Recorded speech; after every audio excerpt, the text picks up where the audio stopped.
Welcome to Linda's Corner. My name is Linda Bjork, and today we're going to be talking about helping moms discover who they are outside of motherhood. I'm delighted to welcome special guest, Megan Ettinger. Megan is a mother of three and the host of the podcast, The No BS Mama. You can reach Megan through Instagram, and I'll include a link in the description. Welcome, Megan. I'm so glad that you could join with me today. Linda, thank you so much. I'm so thrilled to be here. I am delighted. And we had a lovely conversation on your podcast, The No BS Mama, and I love what you're doing. Thank you so much for helping make parenting a little more realistic rather than this Facebooky type of view. Now, you were kind of thrown into parenthood a little bit early. Would you mind sharing your story? Yeah, of course. So I actually got pregnant my senior year of high school. And it did work out. I'm now married to my high school sweetheart. But at the same time, the organization that my parents worked for, they both worked for the same company, moved from Philadelphia, Pennsylvania to Wilmington, Delaware. And so my family, I'm the oldest of five, decided that they were going to relocate with the organization versus finding a different job. And as it worked out, they ended up moving the day I graduated from high school. So my initial thought was I'm going to go with them. But my boyfriend at the time wasn't comfortable with that. He really wanted to be involved with, raising the baby and all of that. So the day I graduated from high school, I packed up my stuff and moved in with my boyfriend. And, my world went from, my schedule being dictated by, sports and school and my mom to, now having to care for this baby and figuring out my own schedule and my own, the way the world works. And I had him shortly after I turned 18. So I turned 18 and then 2 weeks later, he was born. And he was a relatively easy baby he didn't have any colic. He wasn't ever really sick, none of that kind of stuff, just normal baby stuff. Right. But I was always tired. I was always run down. I wasn't feeling great. I was overweight compared to what I was before. And I just accepted that this is what motherhood looks like, because society tells us that, you're supposed to be tired. Of course you're tired. Of course you're, not super happy all the time. And so when I went back to my appointment, 6 weeks later, my doctor asked me, the questions for, are you sad? Are you this? Are you that? Of course, my answers were, no, I feel great. Everything's fine. Because that is the acceptable answer. So I didn't feel comfortable saying, no, I don't feel good. Yes, I think I do need help. I didn't say any of those things at the time. And lucky for me, I didn't have a severe case of postpartum depression, and I was able to acknowledge it myself and find some ways out of it.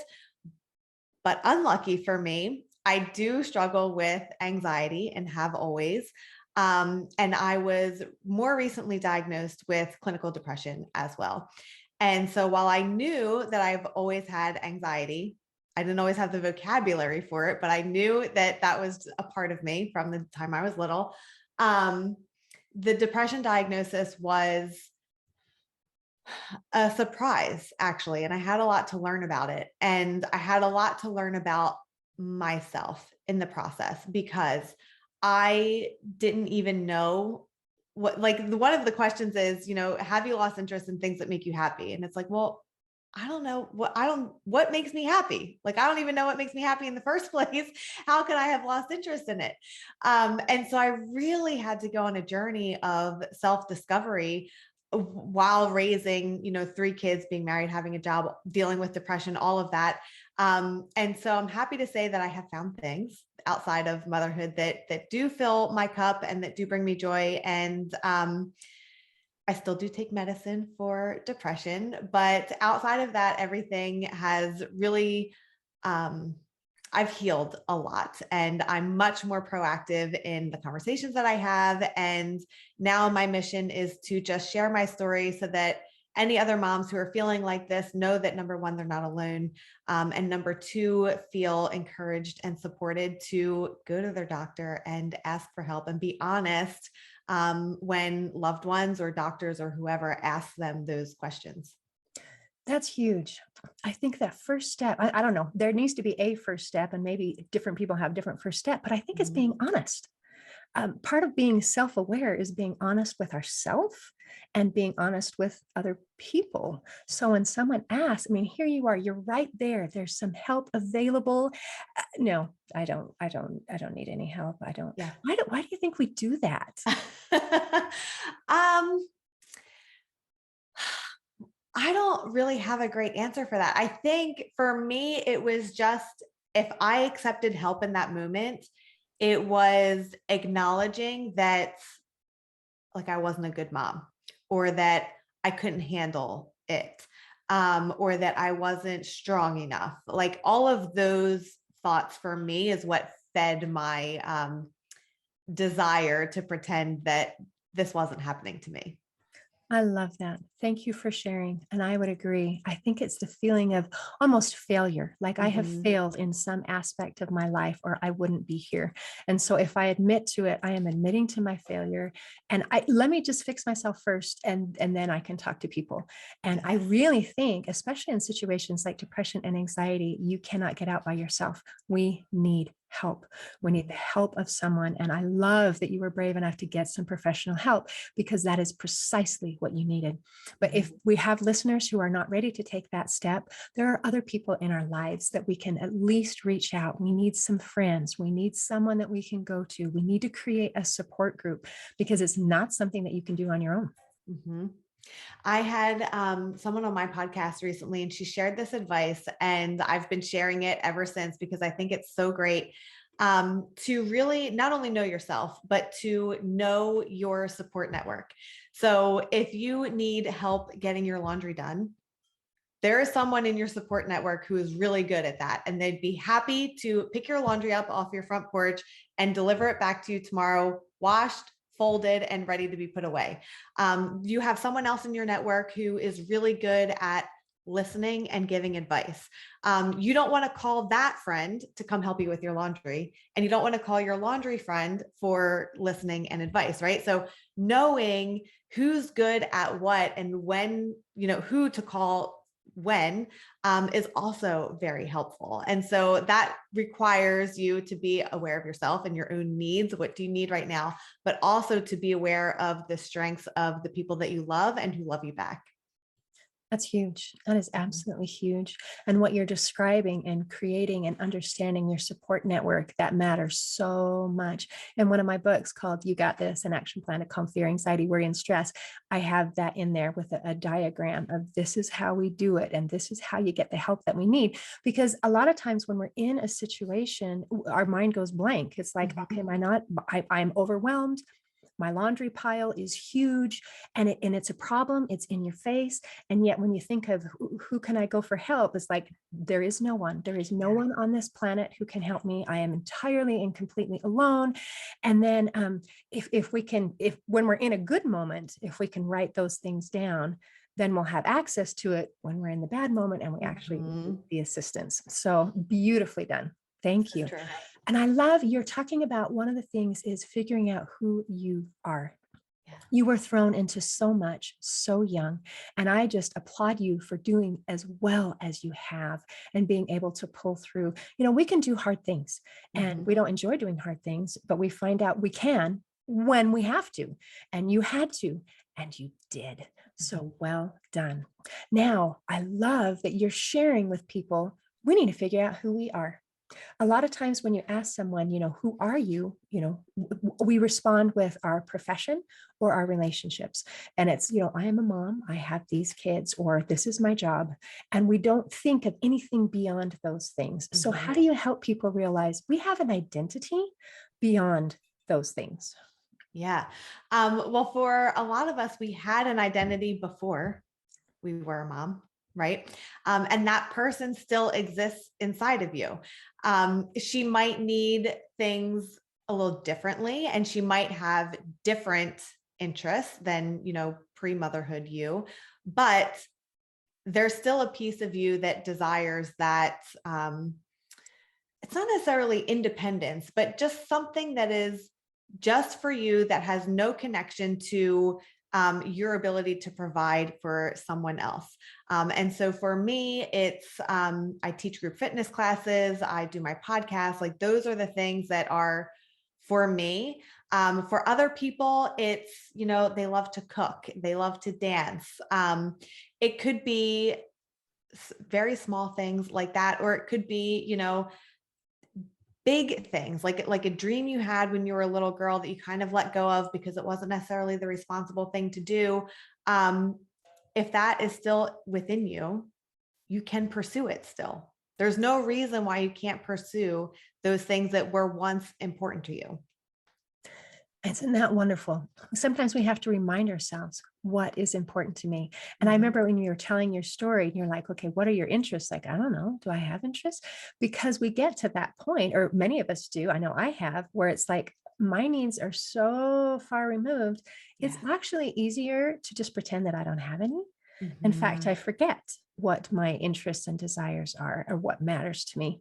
So I think that it's wonderful to give ourselves permission, and you are giving people permission. I don't know why we need permission, but somehow we do, to say it is okay. In fact, it's better for everyone involved Mhm. when you feel fulfilled. Yeah. And we feel fulfilled when we do things that we enjoy and things that matter to us. And what I have learned is that as a parent, when we take care of ourselves, we do a better job at everything else we do. We do a better job at work. We do a better job as a parent. We do a better job as a spouse because we're coming from a good place. And when we're not coming from a good place, we don't do so well. Yeah. And so that's another way to kind of help give permission, is to realize it's not just about you. When Megan teaches her, was it fitness personal, Mhm. then it helps so that she's better able to do her other things. It actually helps your kids. It helps your spouse. It helps other people. It's not selfish. It's makes everything better. Mhm. And it forces me, in my example, group fitness, I am responsible for creating my own playlist, choreographing my own classes. So for me, if I'm having a week where, I'm not getting my workouts in and those types of things, it forces me to listen to music that I love and move my body. So at least one time a week, really twice, because I do it in preparation and then again during the class. I'm at least getting those 2 points in when I'm doing those things that I know are great for me, when I'm not able to prioritize it otherwise. Isn't that wonderful? And then, boy, you've gone beyond permission. You're obligated to do some things that you love, and Yeah. to listen to some music that's going to make you feel happy and joyful, and to move your body. That's going to do all these great things for your body and mind. It's going to lift your endorphins. It's going to lower your cortisol. It's going to help your muscle tension. It's going to do all these amazing things. And I have to do it because I've got class coming up. And Mhm. so win, win, win, win, win. Yeah. And by the way, I have to share this because I got started with this studio through a spin class. I went with my mom and my sister-in-law and a friend, and I'd never taken a spin class before. And we get there and I hate it. I feel like I'm going to fall off the bike. I swear I'm never going to come back. And I don't remember why I took a second class or bought a class pack, but I did.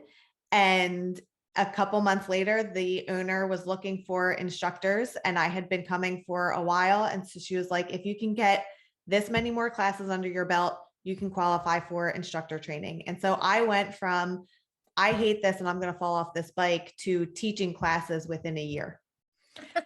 So if there's something that, nothing is off limits, I guess, is the point of that. I love it. And how brave you are to give it a try. I Mhm. think that makes a big difference. Sometimes we decide we hate things before we've even tried them. And you didn't just try it once, you tried it twice. So Mhm. that is absolutely beautiful. Well done. That is fantastic.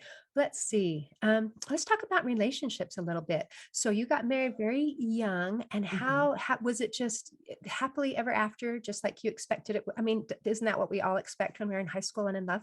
Yeah. No, it wasn't. Um, so yeah, we had Timmy when we were 18, And when I told Drew that I was pregnant, I immediately followed that up with, I don't want to get married. Because if we were going to get married, it was going to be because we knew that we were right for each other and we loved each other, and not because we had to, because we were having a baby together. I felt really strongly about that. And, Drew was incredible through my whole pregnancy. He came to every doctor's appointment, the whole thing, and proved that he was a great dad. And we were going to work. And so we decided to get married. So we did that when we were 20, and then continued having children. We had two more. And, in those beginning years, we were, buying a house. We were both working full time, because back then, this is dating myself a little bit, but back then, you got kicked off of your parents' health insurance when you were 19, if you were not a full-time student, which neither of us were. So we were working full time so that we could have health insurance. We were both going to school at night. At different points, Drew was also working additional jobs because we had multiple children in full-time care, which is very expensive. So it was a lot. We were very much in hustle mode, and we were accomplishing things, which was great. But we were totally like not connected, and we were too busy to even notice that. And so later down the line, when things started to settle down a little bit and we were spending a little bit more time together, it became very clear that we were just not on the same page about a lot of things. And so, of course, we should have gone to counseling, prior to this, but we didn't. And we used counseling as a tool, like a last ditch effort sort of thing, which I don't recommend. But we did. And actually at the time, after several sessions, that did not go well, our marriage counselor actually advised us to take a break. It was the first time she had ever done that. And we did. I moved out for 6 months. And at that point, I was like, we are done with this. We took off our wedding rings. We saw other people. For me, I was like, I'm never going back. That was my mindset. But eventually we found our way back together, and things worked out until 2020, when, I had been diagnosed with anxiety and depression, and went on medicine. The medicine wasn't the correct medicine for me. I talked to Drew, I talked to my doctor. We decided together that I'm going to wean off the medicine, because I thought that I had the tools and the resources and the habits and rituals that I needed to be okay without the medicine. And had 2020 not gone the way it did, maybe I would have been a little bit better. But we did that in like January of 2020. And so when March of 2020 hit with the pandemic and everything shut down and everything was chaos, and my kids were looking to me for answers that I didn't have, and they had access to the outside world and social media, and they were wanting to do things and we couldn't. And it was just like, it was a recipe for a bad mental health experience. And so I had a significant bout of depression, and I was in denial. And Drew would say to me, always in the middle of an argument, I need you to go back on your medicine. And what he was saying in that moment was, I can see that you need help and I can't help you. And I know that you've been on medicine before, and I know that helped you a little bit. So can you please do that? But what I was hearing from him at the moment was, I can't be with you unless you're a watered down version of yourself. And so I need you to take your medicine. And so my response to that was, well, then you can leave, because I can't exist in a world where I can't feel my feelings at all. So this isn't going to work. So again, he moves out.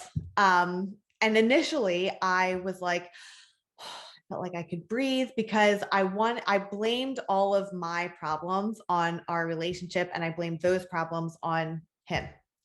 And while we both had work to do, what it came back to was me. I was the common denominator. I had issues and I needed to find help. Um, so I did that, and I went to therapy by myself. We went to therapy again as a couple. We navigated some things, we reprioritized some things. We now understand finally that if we don't get enough quality time together, the two of us, where we don't talk about our kids and we don't talk about our bills and we don't talk about like life things, we can have like together time. If we don't get that time, our relationship suffers. And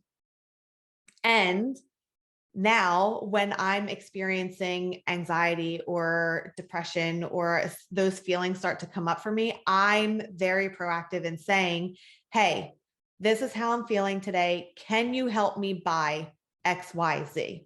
And of course, he's his own person. He can choose to do those things or not, but at least now I can verbalize what I'm feeling and I know what can help me. I know what I need to do for myself, and I know what kind of support I need from the other people around me. Whereas before, if someone were to say, especially Drew, like, what can I do to help? I would just be like, I don't know. If you don't know what you can do to help me, then you're worthless. I don't know what to do. And that's really unfair. But that was stemming from me not knowing myself well enough to know what I needed. And so that was putting all of my loved ones, but especially Drew, in an impossible situation. This is amazing. I love how honest and open you are on this. I love to see your progression and your growth. It Mhm. is amazing. And I see so much courage, courage to be able to say, I need some help, courage to be able to say, oh, actually, I am doing some things wrong. That is amazing. I'm so proud of you. Years and years ago, we had some couple friends, and we were both newly married, and we were chatting and we were talking about issues and struggles we were having. And it was, a nice conversation. Then Mhm. 10 years later, we came back and had a little chat. And I was so surprised that she was talking about the exact same problems, the exact same struggles. They had not progressed at all. They were in the same place that they were before. And I thought, well, dang, that is really sad. And I'm so proud that as you're going through that, it's, yeah, this was hard and this was hard, but look at the growth, look at the progression. And I love the idea that marriages can be beautiful again. Mhm. We know, everybody knows, because we look around, we have eyes, that marriages can deteriorate, Mhm. but not everybody knows that marriages can be rejuvenated. Yeah. And that is so, so important to know, because when you're in that place of, I really do not want to be in the same room as this person. I can't stand their talk. I can't stand their laugh. They're driving me crazy. And then you think, well, that's as good as it gets. Then we're done. Yeah. And to realize that from that place, things can get better. You can actually fall in love again. You can enjoy each other's company. You can be best friends again. And I think it's so important to know that that is a possibility, Mhm. because not everybody knows that that can be the case. And I'm so grateful that you did what you did, because now you're an example of saying, hey, it's okay. A good marriage doesn't mean that we have never had any problems. It means, we don't give up on each other when we're Yeah. doing the best that we can. I also love the example that you gave, where when he said, I think you should get on your medication, then that brings up a whole story from us. I had a wonderful conversation with a marriage therapist, and she said that something that they use in their marriage, and she teaches her clients, is when somebody says something and you can feel that story going on, that they say, what I make up about what you just said is, Mhm. and then you share what it is that you thought it meant. And that does a couple things. One, by saying what I make up about what you just said, you're admitting, at least on some level, that what you think they're saying might not be what they actually mean. Mhm. And then by sharing your story, that lets them in on what's going on in your head and they can clarify it. And then they might say, oh, no, no, no, no, that's not what I meant at all. What Mhm. I was trying to say was, and it gives that chance for clarification. So if you can catch it in the moment and say, oh, what I make up about what you just said is, and now my husband and I use it because we think it's funny. And so it's just helpful to realize that in our relationships, I mean, there might be two people, and yet there's that all these stories were going on. So Mhm. it can be far more than what's actually taking place. I might be adding new characters and new storylines that have nothing to do with reality, but they sure seem real in my head, you know? Yes. And you know, it's not always easy to catch these things in the moment. But even going back and having the conversation after the fact, I'll share a very recent example. My grandmother made me Irish potatoes, which is like a something that we do to celebrate St. Patrick's Day. And I came home and I had not had these in my house for 24 hours and they were almost all gone. And I flipped out totally. Like my reaction was way above, what was warranted. And, my husband was kind of like, you're crazy. Like, why are you acting like that? And so later I came back and first apologized for the way that I behaved, but then further explained, like, when you guys did that, I felt like I didn't matter because you definitely did not take my feelings into consideration because this is a special thing that my grandmother made for me. Nobody asked me, could I have one? You just took it upon yourselves to eat them all. Like that sends me the message that nobody cares about me and I don't matter, which is a childhood wound. Like, I'm going to cry about it now. And that's obviously not what they meant, but that's what I experienced. Um, and so by going back and verbalizing it later, I can prevent future problems because now they can see where I'm coming from. And I say they because it's not just my husband, it was my children that were involved in that as well. But that requires a lot of self awareness. And I think that, to find that level of self awareness, you really do need to go to see a therapist because they can bring these things out of you. Isn't that helpful? And I love that this idea of bringing it up later can mean that it's okay if I don't do it right the first time. Hmm. Because I may not respond perfectly to every situation. And I might be upset about something. And if you ask me why, I honestly can't tell you because I haven't figured it out yet. Yeah. Sometimes we have to figure out what it is that's bothering me.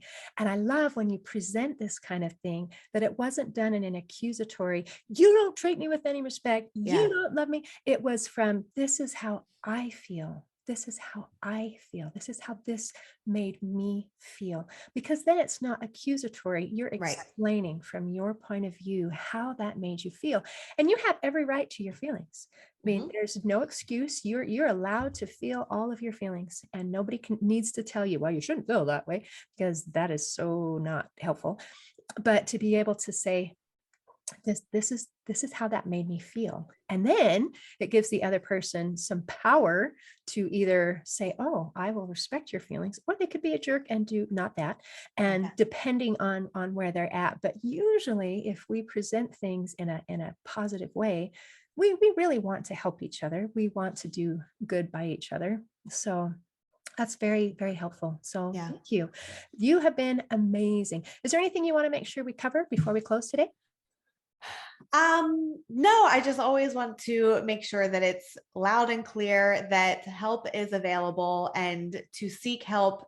Not only does it not make you weak or unworthy in some way, it's actually quite the opposite. I think it makes you a very strong person.